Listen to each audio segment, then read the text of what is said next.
একটি খেজুরের বদলে জান্নাত।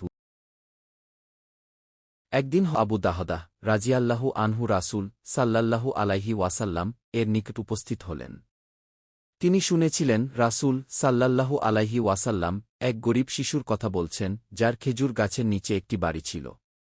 কিন্তু সেই গাছ ছিল ধনী এক ব্যক্তির মালিকানায়। শিশুটি অনেক অনুরোধ করেও গাছটি কিনতে পারেনি। আবু দাহদাহ রাদিয়াল্লাহু আনহু গেলেন সেই ধনী ব্যক্তির কাছে এবং বললেন, তুমি কি তোমার ওই একটি খেজুর গাছ আমাকে দেবে? আমি বদলে তোমাকে আমার পুরো খেজুর বাগানটি দেব। ধনী ব্যক্তি খুব অবাক হলেন, সাথে সাথে রাজিও হয়ে গেলেন। এরপর আবু দাহদাহ রাদিয়াল্লাহু আনহু গাছটি সেই শিশুকে দিয়ে দিলেন। যখন রাসূল সাল্লাল্লাহু আলাইহি ওয়াসাল্লাম এটা শুনলেন, তখন তিনি বললেন, আবু দাহদাহ, তুমি আজ জান্নাতে একটি খেজুর বাগান কিনে নিলে।